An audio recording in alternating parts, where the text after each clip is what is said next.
आज की यह कहानी किसी भी फिल्म से अधिक फिल्मी है। ये बतलाना मेरे लिए आसान नहीं रहा। मैं अभी एक जूम इंटरव्यू पे इस कहानी के मुख्य किरदार जगजीत सिंह से बात कर रहा था और मुश्किल हुआ मेरे लिए ये बात करना। मेरे मुकाबले वो कुछ ज़्यादा संभले हुए थे, लेकिन मैं उतना नहीं संभल पा रहा था। आप ऐसी कल्पना कर सकते हैं कि कोई बच्चा 2 बरस का हो, उस वक्त तो उसकी माँ उससे बिछुड़ जाए।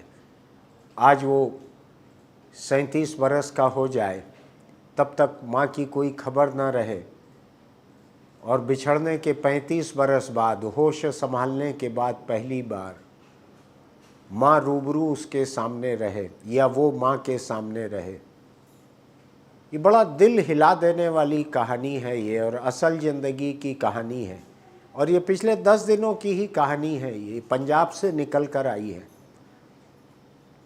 मैं छत्तीसगढ़ अखबार के न्यूज़ रूम से सुनील कुमार आज आपको ये बहुत ही दिल को छू लेने वाली मैं कहानी एक सुना रहा हूँ। जगजीत सिंह गुरदासपुर ज़िले के एक कस्बे में रहते हैं।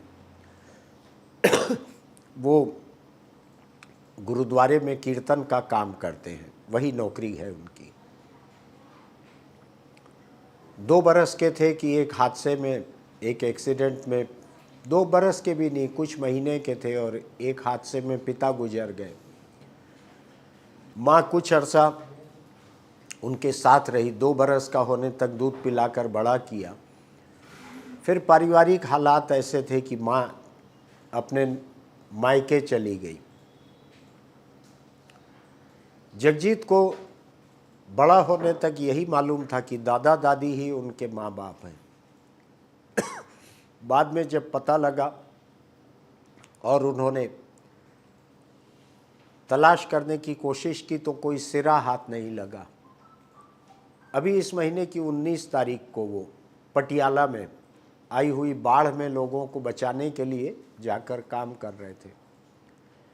सिखों में ये जज्बा बहुत रहता है, किसी भी मुसीबत में मदद के लिए ये कौम सबसे आगे रहती है।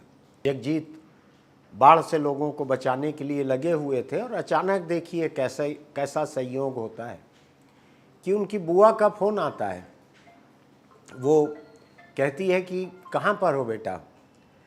तो ये बतलाते हैं कि मैं पटियाला में हूँ। तो वो कहती है कि तुम्हारा ननिहाल भी पटियाला में के ही एक गांव में है। वहाँ से एक कहानी शुरू होती है, लेकिन मैं किसी चीज़ को दोहराना नहीं चाहता। मैंने जगजीत से अभी जो बात की है, मैं अभी पहले उसको सुनाता हूँ आपको।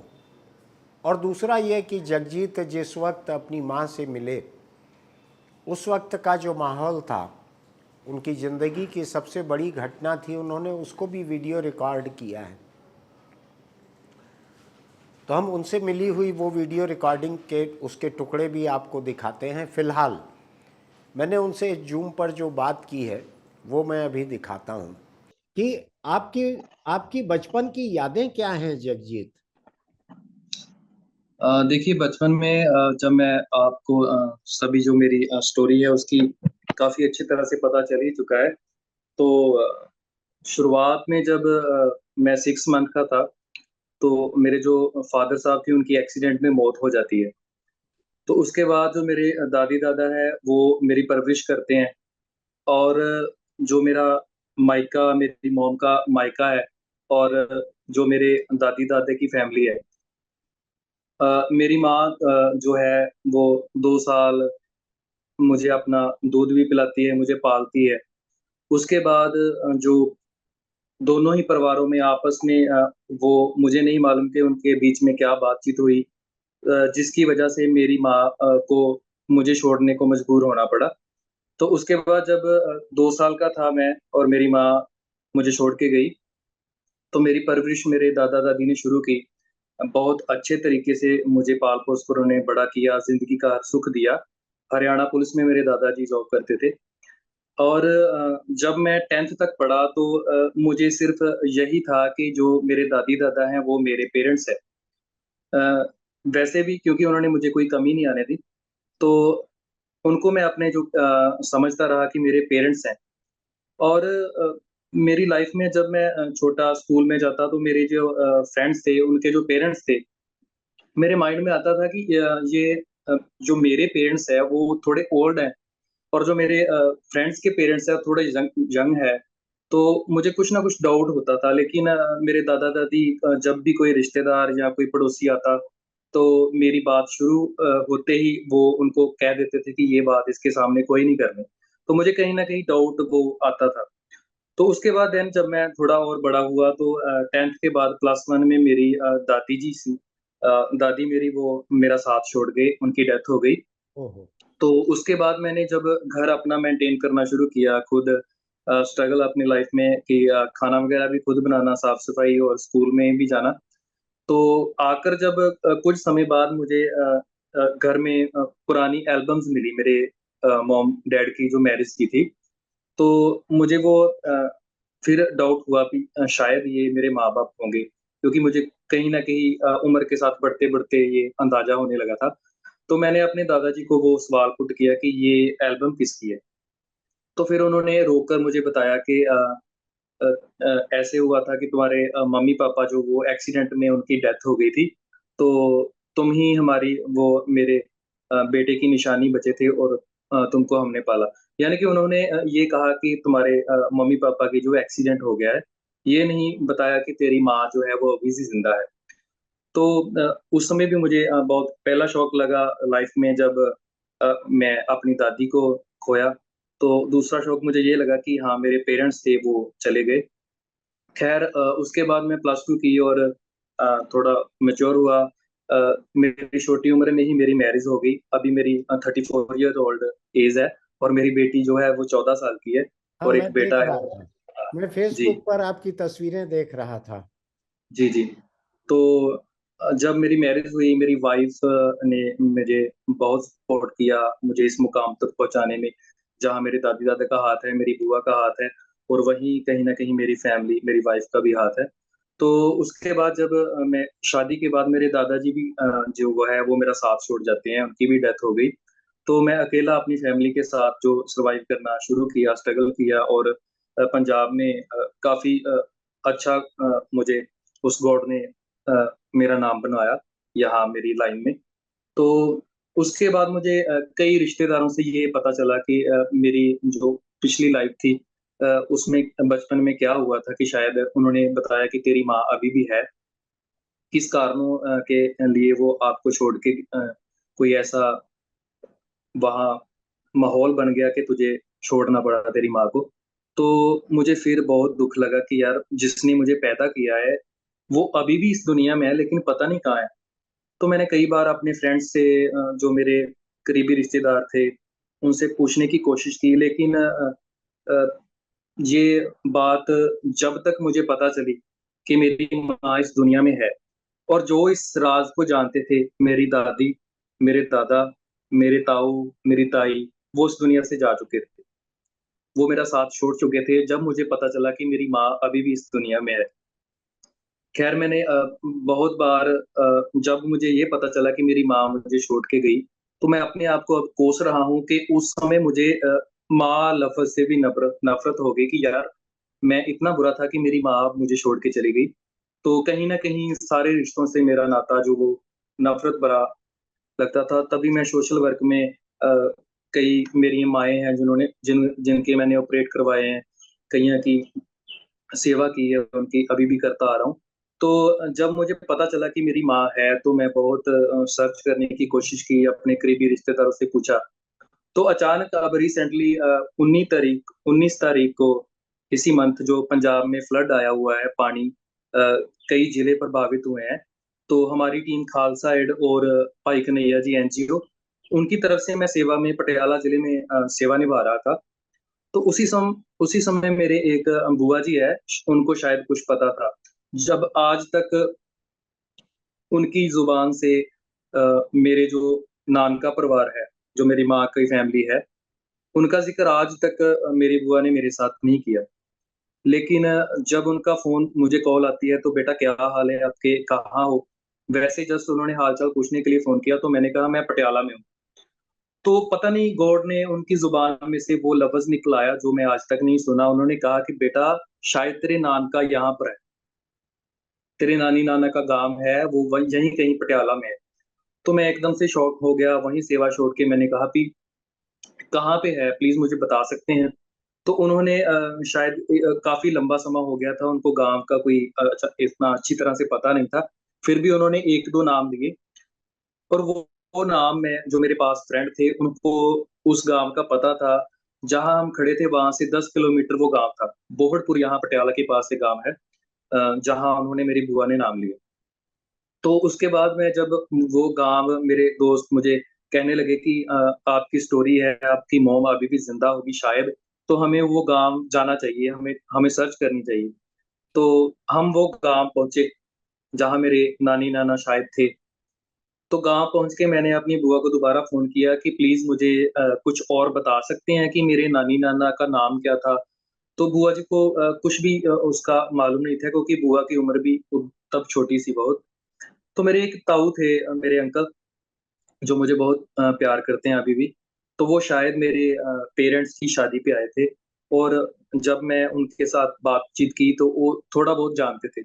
तो उनको मैंने फ़ोन किया, मैंने कहा ताया जी प्लीज़ मुझे कुछ ना कुछ क्लू दे सकते हैं आप मेरे फैमिली के बारे में, कि मैं उनको ढूँढ सकूँ। तो उन्होंने कहा कि मुझे नाम तो किसी का याद नहीं है, लेकिन इतना याद है कि तेरे नानू जो थे उनको पैरालाइज़ से उनका फेस जो है वो डिंगा हो गया था, थोड़ा पैरालाइज़ की वज़ह से। तो वो हमारे लिए बहुत एक बड़ा क्लू था फैमिली ढूँढने के लिए। तो वहाँ गाँव में हम एक ओल्ड जो बुज़ुर्ग बैठे थे, उनसे यही डायरेक्ट क्वेश्चन किया कि आपके गाँव में पिछले 10 सालों में या 5 सालों में या प्रेज़ेंट अभी भी कोई बुज़ुर्ग ऐसे हैं जिनको पैरालाइज़ हुआ हो? तो वो जैसे गॉड ने सिर्फ़ कोई स्ट्रगल नहीं हमें उस समय करना पड़ा, तो वो बुज़ुर्ग ने सिर्फ़ तो सिर्फ़ एक नाम लिया, हाँ, सिर्फ़ एक शख्स थे, प्रीतम सिंह, जो शायद मेरे नाना जी थे। तो मुझे बहुत खुशी भी महसूस हुई, मैं सोचा कि शायद अब मैं अपनी माँ तक पहुँच जाऊँगा। तो फिर मैंने उनसे क्वेश्चन किया कि आप बता सकते हैं कि उनके बच्चे कितने थे?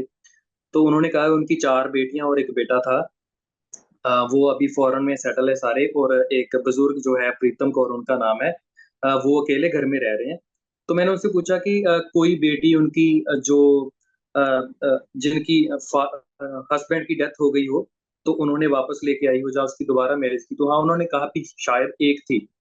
तो मेरी आस और थोड़ी बढ़ गई, उत्सुकता बढ़ गई मेरी कि मैं जल्द से जल्द उस घर में पहुँचूँ। तो हमें वो घर का पता चल गया शायद, जो मेरे नानका था। तो हिंदी में नानके को शायद मुझे पता नहीं है क्या बोलते हैं। नाना तो नाना कहते हैं। हाँ, नाना के घर में जो नानका परिवार है। हाँ, हाँ, मैं नान ननिहाल। के घर की ननिहाल या नाना का घर। जी, जी, जी, ननिहाल, हाँ, मैं उसको कह सकता हूँ। जी। तो जब मैं वो घर के बाहर अपनी गाड़ी खड़ी की, तो आप इसको बिलीव नहीं करेंगे कि मेरी गाड़ी के आगे से एक बुज़ुर्ग औरत जाते हैं। जी। तो मैं अपनी फ्रेंड से कहता हूँ कि शायद यार ये हो सकता है मेरी नानी हो। तो वो वही बात हुई जब मैं वो घर का दरवाज़ा खड़काया और वही बुज़ुर्ग औरत मेरे सामने थी। मैंने उनको पैरी-पोना किया, उनसे पूछा कि ये प्रीतम सिंह का घर है? कहते हाँ। और मुझे बिलीव था कि ये मेरी नानी ही है। लेकिन मुझे ये था कि मैं अपनी नानी के साथ बात नहीं करना चाहता था, मैं उनको एक हग करना चाहता था कि इतनी देर बाद, क्योंकि मुझे पता है कि नानी का प्यार भी बहुत जो मैं देखता आ रहा हूँ। तो जब मैंने उनसे पूछा कि हम आपसे बातचीत करनी चाहते हैं, तो उन्होंने अंदर बुलाया और पानी लेके आए। तो उन्होंने पानी देने से पहले मुझे कहा कि बेटा मैंने आपको कहीं देखा है। तो देखिए एक मतलब वो भी मुझे कहीं न कहीं मुझे वो पहचान चुकी थी कि शायद कोई अपना मुझे मिलने आया है। तो मैंने उनसे फिर वही क्वेश्चन जो बुज़ुर्ग को किए थे कि आपके कितने बच्चे हैं? तो वो थोड़ा-सा पहले घबरा के उन्होंने शायद सोचा कि ऐसे बातचीत कौन कर रहा है हमसे, पर्सनल जो सवाल पूछ रहा है। तो फिर उन्होंने थोड़ा वो गुस्से में भी आ गए। तो फिर मैंने उनसे पूछा कि मैं प्लीज़ मुझे आप इतना बताइए, मेरी आँखों में आँसू उस समय आ गए, और मैंने पूछा कि प्लीज़ आप मुझे बता सकते हैं कि आपके कितने बच्चे हैं? तो उन्होंने कहा मेरी 4 बेटियाँ हैं और 1 बेटा है। तो जब ये सवाल उनसे पूछा, मेरे में हिम्मत नहीं थी क्योंकि मैं उनसे सवाल नहीं पूछना चाहता था। मैं उनको सिर्फ़ एक ज़ोर से हग करना चाहता था और उनकी बाहों में आके रोना चाहता था बहुत ज़्यादा।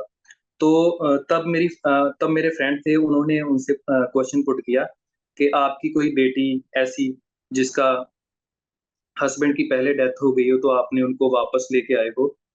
तो तब उन्होंने कहा कि हाँ, मेरी एक बेटी थी जिसकी मैरिज हमने जो वो हरियाणा में की मधुबन में, और उसका एक बेटा था सोनू।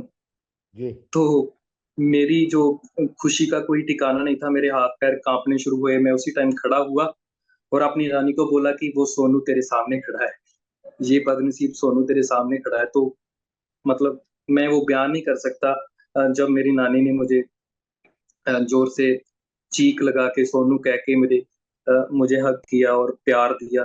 और जो आपने मेरी मॉम के मिलने की सोशल मीडिया पे जो तस्वीरें देखी, सेम सीन जब मैं अपनी नानी से मिला था तब था। तो ऐसे मैं अपने नानका परिवार तक पहुँचा। तो आपकी माँ वहाँ उसी परिवार में थी कि वो अलग घर में थी? नहीं, जब मैंने उनसे अपनी माँ के बारे में पूछा तो सबसे पहले उन्होंने कहा कि तेरा एक मामा जो इंग्लैंड में है वो प्लेयर है, उनकी फैमिली वहाँ पर है सेटल्ड, और एक मेरी मौसी जो स्पेन में है सेटल्ड उनकी फैमिली, और एक अमेरिका में है मौसी। और सारे वेल सेटल्ड फैमिली थी। तो मुझे बहुत खुशी हुई कि शायद अब मेरी माँ का नाम आएगा और वो भी वेल सेटल्ड होगी कहीं पे। तो उस समय मुझे बहुत दुःख लगा जब मेरी नानी ने कहा कि हमने उनकी आगे शादी की थी, लेकिन जहाँ उनकी शादी हुई, वहीं उनकी ज़िंदगी और दुःखों में व्यतीत हुई क्योंकि उनका हस्बैंड था, जो वो अच्छा नहीं था, वो ड्रिंक वग़ैरह करता था, और उन्होंने बताया कि उनकी 3 बेटियाँ और 1 बेटा हुआ। बेटियों की मैरिज हो चुकी है और एक बेटा है जो 10th में पढ़ रहा है, और वो मेरा भाई ही लगता है। और मेरा भाई और मेरी मॉम जो है वो पिछले 15 सालों में अकेले ही जो पंजाब में समाना शहर शहर है वहाँ पे वो अकेले ही रह रहे हैं। और फिर मैंने थोड़ा हौसला करके इस बात को हज़म किया कि चलो कोई बात नहीं, दुःख-सुख ज़िंदगी में आते रहते हैं, ऐसी कोई बात नहीं है, अब मैं अपनी माँ तक पहुँच जाऊँगा। लेकिन उससे बड़ा दुःख मुझे तब लगा जब उन्होंने कहा कि तेरी माँ का एक्सीडेंट हो गया था और वो अपने पैरों पे खड़ी नहीं हो सकी। तो इस बात का मुझे इतना दुःख लगा कि यार मैं अ, कइयों की, गरीबों की माँओं की जो सेवा कर रहा हूँ, अ, वो ठीक नहीं है, उनकी अ, ऑपरेशन करा चुका हूँ और मेरी अपनी माँ जो थी वो इस कंडीशन में सर्वाइव कर रही है अभी भी। अ, तो फिर उन्होंने कहा कि अभी हम तुम्हारी मॉम से मिलाना चाहते हैं, बहुत टाइम हो गया लेकिन अब और इंतज़ार नहीं होगा। तो मैंने कहा नहीं, मैं फ़ोन पे बात नहीं करना चाहता। मुझे प्यार करने वाले मेरे फ्रेंड्स और मेरी फैमिली है। मैं अपनी फैमिली को लेके सुबह वापस आऊँगा, और फिर मैं अपनी नानी और मासी को मिलके वापस आया अपने घर। यहाँ आके सारा कुछ बताया, सबको बताया, और मेरे फ्रेंड्स बहुत लोग तैयार हुए कि हमने भी जाना सारे साथ। तो वो रात तो जी, जो वो रात थी, अर्ली मॉर्निंग मैंने अपनी माँ को मिलने के लिए जाना था। तो वो जो रात थी मेरी 35 साल की उम्र में सबसे लंबी रात थी। वो रात मुझे आज तक ऐसी दुःख भरी, एक तो खुशी थी कि मैं अपनी माँ को सुबह मिलूँगा जिसने मुझे पैदा किया, और दूसरी तरफ ये दुःख था कि वो किस हालत में है। मेरे नानका परिवार ने बहुत मेरी माँ का साथ दिया अब तक।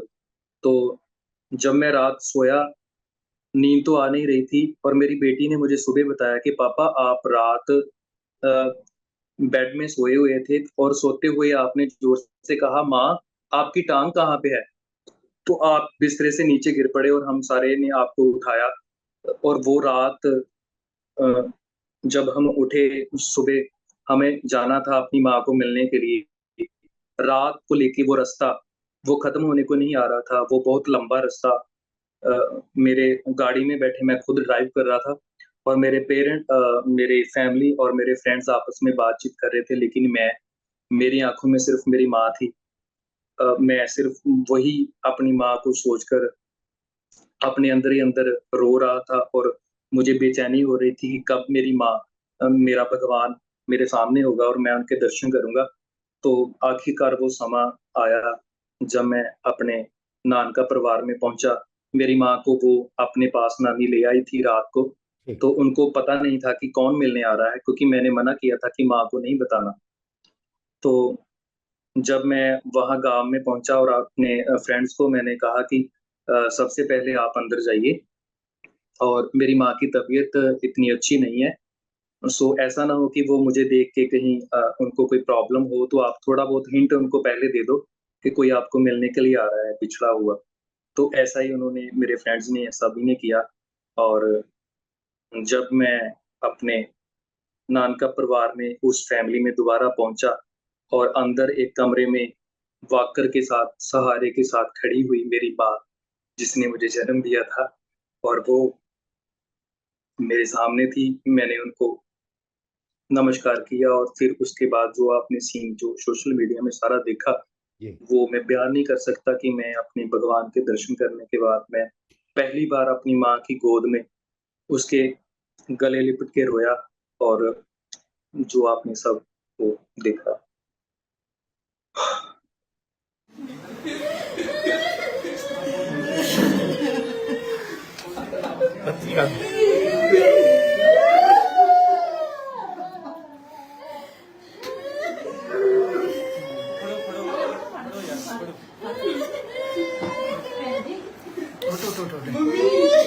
उठो उठो उठो, कोई नहीं, ये तो आप संभाल, कोई नहीं संभलो ना मारे।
नहीं मेरे बच्चिया, मेरे बच्चिया, वो तेरी नु कुछ नहीं होता, उत्तर बैठेगा बैठेगा ये बच्चिया, इन्हें कुछ नहीं होगा, मैंने तो खाज नहीं भरी और तू मर जाके छड़ दो। जगजीत, ये बतलाओ कि अभी आपकी माँ कहाँ पर है? उसी घर में है बेटे के साथ? जी, अभी वो अपने मेरे भाई के साथ, बेटे के साथ वहाँ पे है। हाँ। तो मैं 1-2 दिन तक अपनी माँ को लेने के लिए जा रहा हूँ, फिर मैं हाँ। अपने पास यहाँ पे आके रखूँगा। तो भाई और माँ दोनों आपके साथ आके रहेंगे? जी, वो उनकी माँ की खुशी होगी, वो जैसा चाहेंगे वैसा होगा। हाँ। मैं तो यही कहता हूँ कि मैं जितना भी समय मुझे गॉड ने बख्शिश किया है, मैं अपनी माँ की सेवा पूरी लाइफ टाइम तक करूँगा, और मैं गॉड के आगे अरदास करता हूँ कि मेरी उम्र भी मेरी माँ को लग जाए। कोई ऐसा डॉक्टर मिले, जो मेरी टाँग उतार के मेरी माँ को दे दे, तो मैं वो भी दे दूँ। देखिए, आप दुनिया भर में जरूरतमंद लोगों की जितनी मदद करते हैं, उसी का नतीजा है कि इस तरह से माँ मिली इतने बरस बाद। जी, वरना कौन बिल्कुल। हम वरना कौन जो हम कहाँ पुण्य किसी को ऐसे मिलते हैं? जी, जो हम पुण्य करते हैं, जी। कर्म करते हैं, उसका फल हमें वो भगवान ज़रूर देता है, वो व्यर्थ नहीं जाता। और मुझे, जब से मैंने ये सेवा का काम शुरू किया है, तो मुझे भगवान ने हर सेवा का फल दिया है। तो आपका घर कैसे चलता है, जगजीत? मेरा घर, मुझे भगवान ने दुनिया की कोई ऐसी चीज़ नहीं शोडी जो मुझे नहीं दी। हाँ। मुझे नाम, मेरा रुतबा, मेरा घर, मेरे घर के बाहर 2-2 गाड़ियाँ खड़ी हैं, सारा कुछ अच्छा है। तो मैं गुरुद्वारे में जॉब करता हूँ। फॉरेन कंट्रियों में भी मैं कीर्तन के लिए जाता हूँ। अभी अच्छा। मैं पिछले पिछले लास्ट मंथ ही हांगकांग से आया हूँ, तो बहुत अच्छा। सब कुछ अच्छा चल रहा है। बहुत अच्छा। आपका छत्तीसगढ़ कभी आना होगा तो हमारे दफ्तर जरूर आइएगा आप। ज़रूर सर, ज़रूर आपके दर्शन ज़रूर करूँगा मैं। और मुझको इतनी खुशी हो रही है कि मैं ठीक से बोल नहीं पा रहा हूँ, आपसे ठीक से पूछ नहीं पा रहा हूँ मैं। जी। आपने देखी ये पूरी बातचीत और आपने देखा कि किस तरह से जगजीत की अपनी नानी से, अपनी माँ से ये मुलाकात हुई है। और मेरा एक बात पर अपार भरोसा हमेशा से रहा कि जो लोग अच्छा काम करते हैं, नेक काम करते हैं, बिना किसी मतलब परस्ती के दूसरों के लिए, ज़रूरतमंद लोगों के लिए अच्छा करते हैं, उनके साथ अच्छा होता है। जगजीत लगातार खालसा एड और ऐसे दूसरे एनजीओ की तरफ से लोगों की मदद के लिए जाते हैं और किस तरह से, कैसे हैरत अंगेज तरीके से उनको उनकी माँ मिली है। उनसे जो मेरी बातचीत हुई उससे आपको पूरी की पूरी घटना बिल्कुल साफ हो रही है। कम से कम इससे एक चीज़ हम सीख सकते हैं कि अच्छा करते चले जाएं तो किसी ज़रूरत के समय हमारे साथ भी अच्छा होता है। मैं आज ज़्यादा बोलने की हालत में नहीं हूँ। आपको ये वीडियो अच्छे लगते हों तो आप सब्सक्रिप्शन और नोटिफिकेशन की बटन दबाइए। हेलमेट लगाकर ही दोपहिया चलाइए और कार में बैठते हैं तो सीट बेल्ट लगाइए। फिर मिलते हैं।